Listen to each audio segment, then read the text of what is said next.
Welcome to my channel destination WBCS। আমি যে Kolkata police এবং ওয়েস্ট বেঙ্গল পুলিশ কনস্টেবলের যে সিরিজটা 20 ডেজ সিরিজ লঞ্চ করেছি, সেটা যেরকম চলছে তেমনই চলবে। এর পাশাপাশি আমি তোমাদের 2025 সালের কারেন্ট অ্যাফেয়ার্সের একটা নতুন সিরিজ লঞ্চ করলাম। তো এখানে তোমাদের মোটামুটি 6 থেকে 7টা ক্লাস হবে, যেখানে তোমরা 2025 সালের সমস্ত কারেন্ট অ্যাফেয়ার্স পেয়ে যাবে। একটা জিনিস তোমরা মাথায় রাখবে যে তোমাদের পরীক্ষার সঙ্গে সামঞ্জস্যপূর্ণ কারেন্ট অ্যাফেয়ার্স তোমাদের পড়তে হবে। এখানে প্রচুর কারেন্ট অ্যাফেয়ার্স হতে পারে, কিন্তু আমি সেখান থেকে সিলেক্টিভ বিষয়গুলোকে নিয়েই শুধু ভিডিও করব। এইটুকু তোমাদের পড়লে পরীক্ষায় কমন পড়ার জন্য যথেষ্ট। তোমরা যারা মানে পুলিশ কনস্টেবলের পাশাপাশি যারা SSC group C group D পরীক্ষার প্রিপারেশন নিচ্ছ, এই ভিডিও তাদের জন্য অত্যন্ত কার্যকরী হবে। তা শুরু করা যাক। আর শুরু করার আগে একটা কথা বলে রাখি, তোমরা এই ভিডিও যারা দেখছো তারা অবশ্যই কিন্তু লাইক এবং সাবস্ক্রাইব করবে, আর ভালো লাগলে বন্ধুদের সাথে শেয়ার করবে। তো তোমরা নতুন নতুন ভিডিও পাবে এবং সেই ভিডিওগুলো আরও বেশি আকর্ষণীয় হবে, আমি এটা আশা রাখতে পারি। তো যাই হোক, শুরু করা যাক। আমাদের প্রথম আজকের যে ভিডিওটা, তার টপিক হচ্ছে অ্যাপয়েন্টমেন্ট। এই অ্যাপয়েন্টমেন্ট আমাদের ন্যাশনাল এবং ইন্টারন্যাশনাল দু রকম হবে। তো এবং এই ভিডিও হওয়ার পর তোমাদের ডেসক্রিপশনে কিন্তু আমি PDF দিয়ে দেবো, যাতে তোমাদেরকে ভিডিওটা দেখে তোমরা PDF ডাউনলোড করে পড়তে পারো, সেই ব্যবস্থাটাও আমি করে দিচ্ছি। আর আরেকটা জিনিস তোমাদের বলে রাখি যে এখানে আমরা সেই অ্যাপয়েন্টমেন্টগুলোই পড়বো যেগুলো 2025 সালে হয়েছে। দেখো, প্রত্যেকটা ডিপার্টমেন্ট এবং প্রত্যেকটা ইম্পর্টেন্ট জায়গা সেখানে কিন্তু প্রচুর অ্যাপয়েন্টমেন্ট হয়। আমরা সবগুলো পড়তে যাব না, আমাদের উদ্দেশ্য PhD করা নয়। আমাদের যেটা মূল উদ্দেশ্য সেটা হচ্ছে পরীক্ষা পাশ করার জন্য যতটুকু প্রয়োজন। এখান থেকে তোমরা যদি কমন পাও তা এখান থেকেই পাবে, আর যদি কমন না পাওয়ার হয়ে থাকে তাহলে কিন্তু সেটা প্রত্যেকের ক্ষেত্রেই আনকমন ব্যাপার থাকবে। তো যাই হোক, শুরু করি। প্রথম আমরা যেটা ন্যাশনাল অ্যাপয়েন্টমেন্টের মধ্যে আনবো সেটা হচ্ছে আমাদের ভারতবর্ষে ইন্ডাস্ট্রি রিলেটেড যে 3টে সংস্থা রয়েছে, সেই 3টা সংস্থার প্রেসিডেন্ট। তো প্রথম আমরা যেটা আনবো সেটা হচ্ছে ফিকি। দেখো, ফিকির প্রেসিডেন্ট যিনি, তার নাম হচ্ছে অনন্ত গোয়েঙ্কা। ফিকির প্রেসিডেন্ট হচ্ছে অনন্ত গোয়েঙ্কা। নেক্সট আমাদের কোশ্চেন হচ্ছে অ্যাসোচেম। অ্যাসোচেম অ্যাসোচেম যেটা, এর যিনি প্রেসিডেন্ট অ্যাসোচেম, তার নাম হচ্ছে নির্মল কুমার মিন্ডা। নির্মল কুমার মিন্ডা। এবং নেক্সট আরেকটা সংস্থা রয়েছে, সেটা হচ্ছে CII। CII এর হচ্ছে রাজীব মেমানি। রাজীব মেমানি। এই 3টে সংস্থা হচ্ছে ভারতবর্ষে ইন্ডাস্ট্রি রিলেটেড 3টে গুরুত্বপূর্ণ সংস্থা, এবং যার প্রেসিডেন্ট এবছর অর্থাৎ 2025-এ নিয়োগ হয়েছে। তো সেক্ষেত্রে এই 3টে কিন্তু আমাদের ইম্পর্টেন্ট কোশ্চেন। নেক্সট একটা কোশ্চেন আমি তোমাদেরকে বলবো, সেটা হচ্ছে যে আমাদের যে কেন্দ্রীয় স্বাস্থ্য মন্ত্রক, যার মন্ত্রী হচ্ছেন জগৎ প্রকাশ নাড্ডা বা JP নাড্ডা, তিনি এবছর ব্র্যান্ড অ্যাম্বাসেডর নিয়োগ করেছেন মেন্টাল হেলথের। তো আমাদের মেন্টাল হেলথ, এই মেন্টাল হেলথের ব্র্যান্ড অ্যাম্বাসেডর। তো সেক্ষেত্রে আমরা যার নাম পাবো, তিনি বিখ্যাত সেলিব্রিটি, তার নাম হচ্ছে দীপিকা পাডুকোন। তো দীপিকা পাডুকোন কিন্তু আমাদের কেন্দ্রীয় সরকারের স্বাস্থ্য মন্ত্রকের মেন্টাল হেলথ এর ব্র্যান্ড অ্যাম্বাসেডর দীপিকা পাডুকোন। এটা কিন্তু খুব ইম্পর্টেন্ট কোশ্চেন, আমাদের এক্সামের দিক থেকে খুবই ইম্পর্টেন্ট কোশ্চেন। নেক্সট টপিক আমাদের চলে আসবে, সেটা হচ্ছে BCCI। দেখো, BCCI এর একটা গুরুত্বপূর্ণ সংগঠন আমাদের ভারতবর্ষে ক্রিকেট রিলেটেড। তো BCCI এর নতুন সভাপতি নির্বাচিত হয়েছে। তো সেক্ষেত্রে আমরা BCCI যেটা রয়েছে, তার যে নতুন সভাপতি এসছেন, তার নাম হচ্ছে মিঠুন মানহাস। মিঠুন মানহাস, ইনি হচ্ছেন 37তম প্রেসিডেন্ট। এটা খুব ইম্পর্টেন্ট কোশ্চেন। আর এর পাশাপাশি আমাদের বেশ কিছু ডিফেন্স রিলেটেড পোস্ট রয়েছে, সেখানে ডিফেন্স এবং প্যারামিলিটারি দুটো রয়েছে, যেখানে নতুন নিয়োগ হয়েছে, কিংবা ধরো পুরনো নিয়োগের যিনি ছিলেন তার টাইম পিরিয়ডটাকে এক্সটেন্ড করা হয়েছে। তো সেগুলো আমাদের ইম্পর্টেন্ট। তার মধ্যে আমাদের প্রথম যেটা আসবে সেটা হচ্ছে আমাদের সিডিএস। আমাদের যিনি ছিলেন অনিল চৌহান, সেই অনিল চৌহান, তার পিরিয়ডটাকে এক্সটেন্ড করা হয়েছে। অর্থাৎ তোমাদের পরীক্ষায় যদি CDS এর নাম আসে, সেটা কিন্তু অনিল চৌহান ইনিই হবেন। নেক্সট আমাদের ইম্পর্টেন্ট হচ্ছে CISF। এটা প্যারামিলিটারির একটা পার্ট, যেটা আমাদের কেন্দ্র সরকারের বিভিন্ন ইন্ডাস্ট্রিয়াল সেক্টর সেগুলোকে পাহারা দেয়, এবং তার পাশাপাশি বিভিন্ন এয়ারপোর্ট সেগুলো সুরক্ষা প্রদান করে CISF। তো এই CISF এর যে DG, এগুলোতে DG হয় ডাইরেক্টর জেনারেল, যে পদটা, সেই পদটা হয়ে থাকে এখানে। তার নাম হচ্ছে প্রবীর রঞ্জন। তিনি হচ্ছেন আমাদের সিআইএসএফ। এর পাশাপাশি আমরা আইটিবিপি পাবো। আইটিবিপি, এই আইটিবিপির যিনি নতুন ডিজি হয়েছেন তার নাম হচ্ছে প্রবীণ কুমার। তাহলে আমরা সিডিএস পেয়ে গেলাম, সিআইএসএফ পেয়ে গেলাম, আইটিবিপি পেলাম। এর পাশাপাশি আমাদের হচ্ছে রেলওয়ে প্রোটেকশন ফোর্স, আরপিএফ। মাথায় রাখবে এইটা কিন্তু আমাদের পরীক্ষার জন্য খুব ইম্পর্টেন্ট। কেন ইম্পর্টেন্ট? কারণ এই রেলওয়ে প্রোটেকশন ফোর্সে প্রথম মহিলা হয়েছেন, অতএব সেই জন্য কিন্তু এটা আমাদের খুব ইম্পর্টেন্ট। তো এখানে হচ্ছে সোনালী মিশ্র তিনি হচ্ছেন এর হেড হয়েছেন আরপিএফ এর ক্ষেত্রে। আরেকটা আমাদের সিআরপিএফ, এখানেও এবছর নতুন নিয়োগ হয়েছেন এর ডিজি, তার নাম হচ্ছে জ্ঞানেন্দ্র প্রতাপ সিং। তো এগুলো কিন্তু আমাদের ডিফেন্স রিলেটেড কিছু অ্যাপয়েন্টমেন্ট, যেটা আমাদের পরীক্ষা দৃষ্টিকোণ থেকে ভীষণ রকম ইম্পর্টেন্ট। হচ্ছে অ্যাটর্নি জেনারেল। এই অ্যাটর্নি জেনারেল তিনি হচ্ছেন ভারত সরকারের সর্বোচ্চ আইনগত পরামর্শদাতা, যেটা রাজ্য সরকারের ক্ষেত্রে হয়ে যায় অ্যাডভোকেট জেনারেল। আর্টিকেল 76-এ অ্যাটর্নি জেনারেলের কথা বলা হয়েছে, একে নিয়োগ করেন রাষ্ট্রপতি। তো সেই অ্যাটর্নি জেনারেল আমাদের তিনি হচ্ছেন আর ভেঙ্কটরমন। তো আর ভেঙ্কটরমন তিনি আমাদের অ্যাটর্নি জেনারেল আগেও ছিলেন, তার পিরিয়ডটাকে এক্সটেন্ড করা হয়েছে। আর সলিসিটর জেনারেল আমাদের, তার নাম হচ্ছে তুষার মেহতা। ইনি হচ্ছেন আমাদের সলিসিটর জেনারেল। ঠিক আছে, অ্যাটর্নি জেনারেল, তার নিচে সলিসিটর জেনারেল, তিনি হচ্ছেন তুষার মেহতা। তোমরা কেন্দ্র সরকারের যে কোনো মুভমেন্ট সুপ্রিম কোর্টে যখন হয়, তুষার মেহতার নামটা তোমরা শুনে থাকবে। আমাদের বাজেট রিলেটেড, ভারত সরকার যখন কোনো বাজেট, মানে প্রতি বছর তার একটা বাজেট সেশন হয়, সেখানে বাজেট পেশ করেন। তো সেই বাজেট পেশ করার পর সেই বাজেটে যে অ্যালট হয়, বিভিন্ন টাকা বিভিন্ন ডিপার্টমেন্টকে যে অ্যালট করে, তো সেই অ্যালটমেন্টটাকে সুস্থভাবে পরিচালনা করার জন্য একজন ইউপিএসসি ক্যাডার থাকেন, যিনি সেটাকে যার মাধ্যমে সেটা হয়। তো সেই পদ, তার নাম হচ্ছে কন্ট্রোলার জেনারেল অফ অ্যাকাউন্টস। আমরা আর্টিকেল 148 থেকে 151 পর্যন্ত যেটা পাবো, সেটা কন্ট্রোলার জেনারেল পাবো। সেই কন্ট্রোলার জেনারেল তিনি হচ্ছেন হিসাব পরীক্ষক। আর কন্ট্রোলার সেটা কন্ট্রোলার জেনারেল অফ অ্যাকাউন্টস, তিনি হচ্ছে বাজেটে গভর্নমেন্ট যে মানে টাকা পয়সা অ্যালট করে থাকে বিভিন্ন ডিপার্টমেন্টকে, তো সেক্ষেত্রে তিনি হচ্ছেন সেই অ্যালটমেন্টটাকে বন্টন করার ক্ষেত্রে কার্যকরী ভূমিকা পালন করেন। তো সেক্ষেত্রে আমাদের যিনি হচ্ছে তোমার কন্ট্রোলার জেনারেল, এটাকে বলা হয় CGA, controller general of accounts. আর আমরা ক্যাগ যেটাকে আমরা বলি ক্যাগ, সেটা হচ্ছে কন্ট্রোলার অ্যান্ড অডিটর জেনারেল। তো সেটা কিন্তু আমাদের আর্টিকেল 148 থেকে আর্টিকেল 151 পর্যন্ত সংবিধানে। আর কন্ট্রোলার জেনারেল অফ অ্যাকাউন্টস সেটা আমাদের যে মানি বিল এবং ফাইন্যান্স বিল আছে, সেখানে আমাদের আর্টিকেল 110 অ্যান্ড 112 সেটার সঙ্গে রিলেটেড হচ্ছে আমাদের সিজিএ। তো কন্ট্রোলার, এখানে বানানটা হচ্ছে কন্ট্রোলার, মাথায় রাখবে, এটা হচ্ছে কন্ট্রোলার আর এটা হচ্ছে কন্ট্রোলার। ঠিক আছে, তো আমাদের যে কন্ট্রোলার জেনারেল অফ অ্যাকাউন্টস তার নাম হচ্ছে TCA কল্যাণী। ইনি কিন্তু মহিলা, মাথায় রাখবে। কন্ট্রোলার জেনারেল হচ্ছে TCA কল্যাণী। আচ্ছা, আমাদের আরেকটা নতুন অ্যাপয়েন্টমেন্ট হয়েছে, সেটা হচ্ছে আমাদের 15তম 15 হচ্ছে ভাইস প্রেসিডেন্ট। 15তম ভাইস প্রেসিডেন্ট আমাদের নতুন হয়েছে।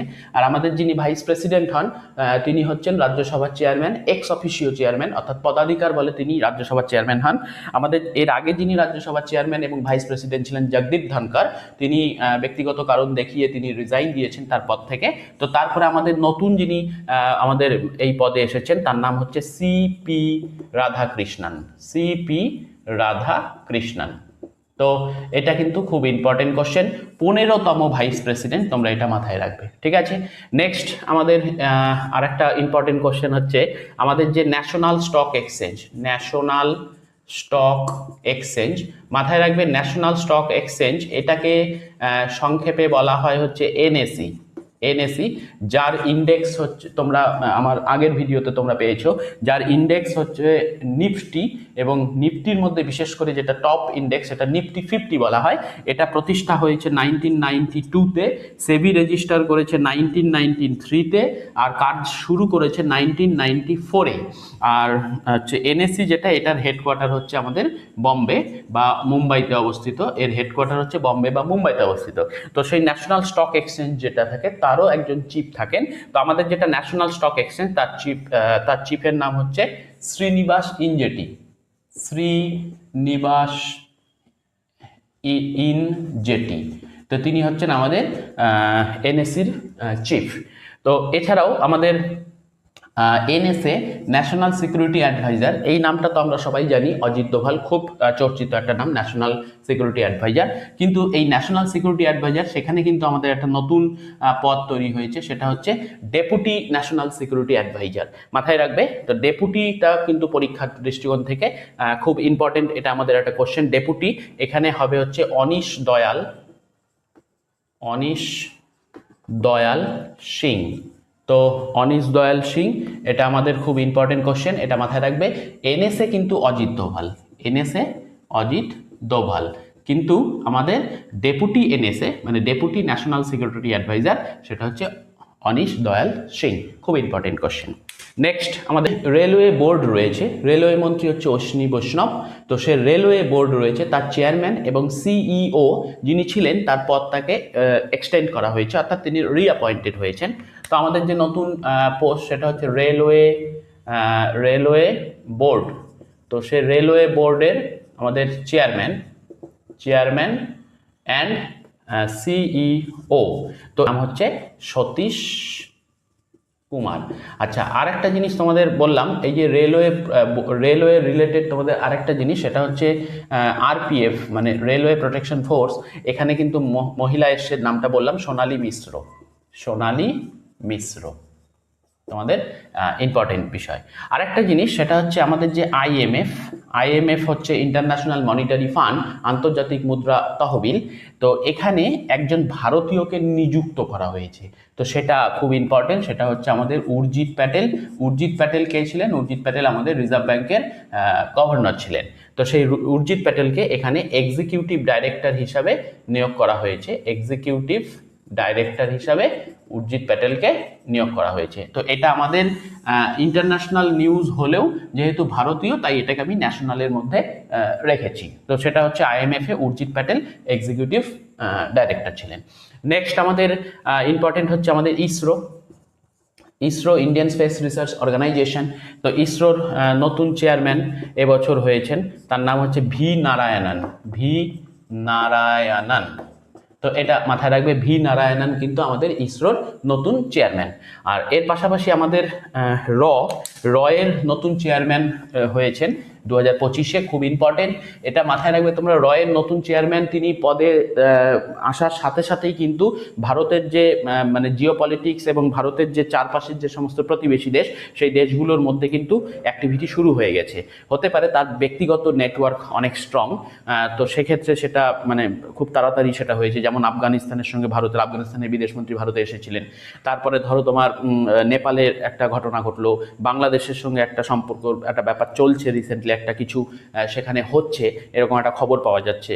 তারপরে মায়ানমারের ড্রোন অ্যাটাক করেছে ভারত, তো এরকম, এবং পাকিস্তানের সঙ্গে একটা সম্পর্কের একটা ব্যাপার চলছে। তো রয়ের এখানে একটা বিশাল ভূমিকা থাকে। মানে হচ্ছে রিসার্চ অ্যান্ড অ্যানালিটিক্যাল উইং। তো নতুন যিনি রয়ের চিফ হয়েছেন, তিনি হওয়ার পরেই কিন্তু এই অ্যাক্টিভিটিগুলো বেশি শুরু হয়েছে। তো এটা মাথায় রাখবে। তো আমাদের যে রয়েছে RAW মানে রিসার্চ অ্যান্ড অ্যানালিটিক্যাল উইং, এর যিনি হেড তার নাম হচ্ছে পরাগ জৈন। তো এই পরাগ জৈন পদে আসার পর থেকেই কিন্তু ভারতের যে জিওপলিটিক্সের যে ডিপ্লোমেসি, বা ঠিক এটাকে ডিপ্লোমেসি বলা যাবে না, জিওপলিটিক্যাল অ্যাক্টিভিটি যেটা অত্যন্ত গোপনভাবে হয়, সেটা কিন্তু খুব মানে অ্যাক্টিভ হয়ে গেছে আর কি। তো এটা মাথায় রাখবে, পরাগ জৈন হচ্ছে আমাদের রয়ের চিফ। এছাড়াও আমাদের 52তম 52nd chief justice, CJI chief justice of India, এই নামটা তোমরা প্রত্যেকেই জানো, BR গাভাই।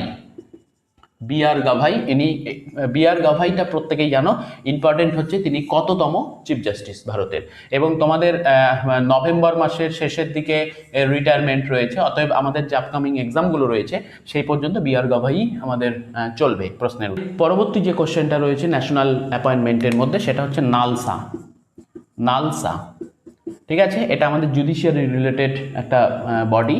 তো সেই নালসার যে এক্সিকিউটিভ চেয়ারম্যান হয়েছেন, নালসার এক্সিকিউটিভ চেয়ারম্যান হয়েছেন সেটা হচ্ছে আমাদের জাস্টিস, সুপ্রিম কোর্টের বিচারপতি সূর্যকান্ত, জাস্টিস সূর্যকান্ত, তিনি হচ্ছেন নালসার হেড হয়েছেন। ঠিক আছে, তাহলে চিফ জাস্টিস হচ্ছে 52তম বি আর গাভাই, আর নালসার যিনি হেড হয়েছেন তিনি হচ্ছেন জাস্টিস সূর্যকান্ত, মানে বি আর গাভাইয়ের পর হচ্ছে পরবর্তীকালে মানে ইনি হবেন হচ্ছে ভারতের চিফ জাস্টিস, 53তম চিফ জাস্টিস হবেন সূর্যকান্ত। তো নেক্সট কোশ্চেন আমাদের হচ্ছে সেবি। এই সেবি বলে যে অর্গানাইজেশনটা রয়েছে, সেবি প্রতিষ্ঠা হয় 1988-এ, কিন্তু 1992-তে নারসিংহাম কমিটির রেকমেন্ডেশনে সেবিকে স্বায়ত্তশাসন দেওয়া হয়, সেবিকে স্বায়ত্তশাসন দেওয়া হয়। তো সেবির যে হেড পোস্ট সেটা হচ্ছে চেয়ারম্যান। সেবির কাজ হচ্ছে তোমার শেয়ার মার্কেট বা স্টক মার্কেট সেটাকে কন্ট্রোল করা সেবির কাজ, এবং সেটাকে রেগুলেট এবং পরিচালনা করা, সেটা হচ্ছে সেবির কাজ। তো সেবির যিনি চেয়ারম্যান হয়েছেন তার নাম হচ্ছে Tuhin Kanta Pandey. Tuhin Kanta Pandey, Tuhin Kanta Pandey. Last question national appointment থেকে, সেটা হচ্ছে আমাদের রিজার্ভ ব্যাংক আরবিআই। আরবিআই এর যিনি গভর্নর তার নাম হচ্ছে সঞ্জয় মালহোত্রা। সঞ্জয় মালহোত্রা, একটা জিনিস তোমরা মনে রাখবে, এই সঞ্জয় মালহোত্রা হওয়ার আগে আরবিআই যিনি গভর্নর ছিলেন শক্তিকান্ত দাস, সেই শক্তিকান্ত দাস হচ্ছে প্রধানমন্ত্রী মোদির প্রিন্সিপাল সেক্রেটারি টু, মানে প্রধানমন্ত্রী মোদির প্রিন্সিপাল সেক্রেটারি যিনি থাকেন, যেরকম আমাদের রাজ্যের ক্ষেত্রে মুখ্য সচিব হয়, প্রধানমন্ত্রীর ক্ষেত্রে সেটা প্রিন্সিপাল সেক্রেটারি হয়, রাজ্যে হয় চিফ সেক্রেটারি। তো সেই প্রিন্সিপাল সেক্রেটারি আগে একজন ছিল, এখন দুইজন হয়েছে, এবং দ্বিতীয় ব্যক্তি যিনি তিনি কিন্তু শক্তিকান্ত দাস। এটাও কিন্তু ইম্পর্টেন্ট একটা অ্যাপয়েন্টমেন্ট, শক্তিকান্ত দাস, এটাও একটা ইম্পর্টেন্ট অ্যাপয়েন্টমেন্ট, মাথায় রাখবে। নেক্সট আমরা চলে যাব হচ্ছে ইন্টারন্যাশনাল অ্যাপয়েন্টমেন্ট। একটা জিনিস মাথায় রাখবে, ইন্টারন্যাশনাল অ্যাপয়েন্টমেন্টের ক্ষেত্রে আমরা সেগুলোই পড়বো যেগুলো খুব রিলেভেন্ট, এর বাইরে আমরা অতিরিক্ত পড়বো না। গোটা পৃথিবীতে যত দেশ আছে সব দেশের প্রেসিডেন্টের নাম মনে রাখার কোনো প্রয়োজন নেই। তোমরা পিএইচডি করতে আসনি, একটা সরকারি চাকরি দরকার, তার জন্য কিছু কমন কোশ্চেন দরকার। আমরা কমন কোশ্চেন, রিলেভেন্ট টপিক সেখানেই পড়বো। যদি কোনো কোশ্চেন তোমাদের কাছে পরীক্ষা হলে আনকমন হয়, আনকমনটা সবার জন্য আনকমন হবে, অতএব এই বিষয়ে বেশি চিন্তিত হবে না। তো নেক্সট আমরা চলে আসবো হচ্ছে ইন্টারন্যাশনাল অ্যাপয়েন্টমেন্ট। এখানে আমরা প্রথম যে কোশ্চেনটা পাবো সেটা হচ্ছে ইউনেস্কোর হচ্ছে ডাইরেক্টর জেনারেল, ডিজি। ইউনেস্কোর ডিজি যে পদটা রয়েছে এখানে হচ্ছে খালিদ এল আনানি, তিনি এই পদে বসেছেন ইউনেস্কো হচ্ছে আমাদের United Nation Educational Scientific and Cultural Organisation. এটা আমাদের ইউনাইটেড নেশনেরই অন্তর্গত একটি সংস্থা বা একটা উইংস। তো তার ডাইরেক্টর জেনারেল পদে বসেছেন খালিদ এল আনানি। আচ্ছা, নেক্সট আমাদের হচ্ছে জাপানের প্রধানমন্ত্রী। খুব ইম্পর্টেন্ট কোশ্চেন। জাপানের সঙ্গে ভারতের রিলেশন খুব ভালো, এবং এই ভালো রিলেশনের মধ্যে আমাদের জাপানের যে প্রধানমন্ত্রী বর্তমানে যিনি হয়েছেন তিনি আরও বেশি ইম্পর্টেন্ট। তার কারণ হচ্ছে জাপানের প্রথম মহিলা প্রধানমন্ত্রী হিসাবে তিনি সেই পদে বসেছেন। তো জাপানের যিনি আমাদের প্রধানমন্ত্রী তার নাম হচ্ছে স্যানি টাকাইচি। তিনি কিন্তু জাপানের প্রথম মহিলা প্রধানমন্ত্রী হিসাবে সেই পদে বসেছেন। ওই জন্য কিন্তু এই প্রশ্নটা আমাদের পরীক্ষার দৃষ্টিকোণ থেকে ভীষণ রকম ইম্পর্টেন্ট। জাপানের প্রধানমন্ত্রী এমনিও ইম্পর্টেন্ট, কিন্তু যেহেতু মহিলা প্রধানমন্ত্রী সেই জন্য সেটা কিন্তু আরও বেশি ইম্পর্টেন্ট, এটা মাথায় রাখবে। নেক্সট কোশ্চেন আমাদের ফ্রান্সের প্রধানমন্ত্রী। ফ্রান্সের প্রধানমন্ত্রী পিএম। তো সেক্ষেত্রে যে নামটা আছে সেটা হচ্ছে সেবাস্টিন লিকর্নু, ইনি হচ্ছেন ফ্রান্সের প্রধানমন্ত্রী। আর নেক্সট হচ্ছে নেপালে জেন জি এদের মাধ্যমে যে নেপালে ক্ষমতার পালাবদল ঘটলো, সেক্ষেত্রে নেপালের যে বর্তমানে অন্তর্বর্তীকালীন সরকার হয়েছে, তো সেই অন্তর্বর্তীকালীন সরকারের যিনি প্রধান হয়েছেন তিনি ভারতের সঙ্গে তার একটা বিশেষ সখ্যতা রয়েছে। তো সুশীলা কার্কি, ইনি মহিলা, এবং সেখানকার যে মানে হাইয়েস্ট কোর্ট সেখানকার বিচারপতি ছিলেন। তো সেই সুশীলা কার্ক কিন্তু খুব ইম্পর্টেন্ট, কার্কি মনে রাখবে এই নামটা, খুব ইম্পর্টেন্ট নেপালের ক্ষেত্রে। আর এটা হচ্ছে নেপালের জেনজি যে আন্দোলন হয় তারপরে তিনি অন্তর্বর্তীকালীন সরকারের প্রধান, সুশীলা কার্কি। নেক্সট কোশ্চেন আমাদের হচ্ছে নিউ ডেভেলপমেন্ট ব্যাংক। তো নিউ ডেভেলপমেন্ট ব্যাংক যেটা, এই নিউ ডেভেলপমেন্ট ব্যাংক যেটা, সেটাকে বলা হয় ব্রিক্স ব্যাংক। তো সেই নিউ ডেভেলপমেন্ট ব্যাংকের ক্ষেত্রে আমাদের ভাইস প্রেসিডেন্ট, যেহেতু এই ভাইস প্রেসিডেন্ট যিনি তিনি ভারতীয়, তো সেই জন্য এই ভাইস প্রেসিডেন্ট পদটা খুব ইম্পর্টেন্ট এবং এটা এবছরই হয়েছে। তার নাম হচ্ছে রাজীব রঞ্জন, তার নাম হচ্ছে রাজীব রঞ্জন। তো খুব ইম্পর্টেন্ট আমাদের পরীক্ষার দৃষ্টিকোণ থেকে। নেক্সট কোশ্চেন আমরা চলে যাব আমেরিকার প্রেসিডেন্ট। দেখো আমেরিকার প্রেসিডেন্টের নাম ডোনাল্ড ট্রাম্প প্রত্যেকেই জানে, কিন্তু প্রশ্ন হচ্ছে যেটা আমাদের পরীক্ষায় আসবে সেটা হচ্ছে তিনি কততম প্রেসিডেন্ট। তো সেক্ষেত্রে ডোনাল্ড ট্রাম্প, আমেরিকার যে প্রেসিডেন্ট ডোনাল্ড ট্রাম্প, তো তিনি হচ্ছেন 47তম প্রেসিডেন্ট। এটা একটা কোশ্চেন। ডোনাল্ড ট্রাম্পের যে রাজনৈতিক দল সেটা হচ্ছে রিপাবলিকান পার্টি, এরা রিপাবলিক পার্টি, আর এদের চিহ্ন হচ্ছে হাতি। আর এদের যে বিরোধী দল রয়েছে, অর্থাৎ এর আগে যে জো বিডেন ছিলেন হচ্ছে ডেমোক্রেট, এবং ডেমোক্রেটদের চিহ্ন হচ্ছে গাধা। এটা মনে রাখবে। ডোনাল্ড ট্রাম্প হচ্ছে 47তম প্রেসিডেন্ট, এর আগে 45তম প্রেসিডেন্ট তিনি ছিলেন, 46তম ছিলেন জো বিডেন।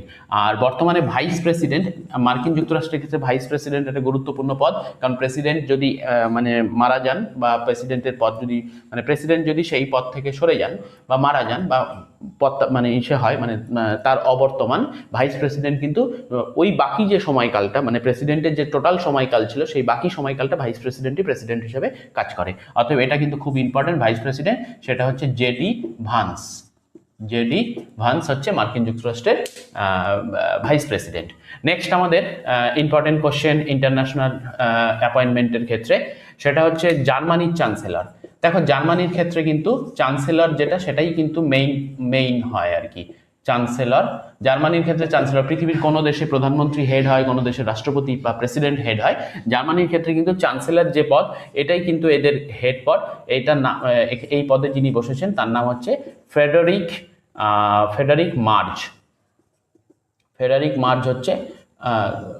মার্জ হচ্ছে তাদের জার্মানির চ্যান্সেলর।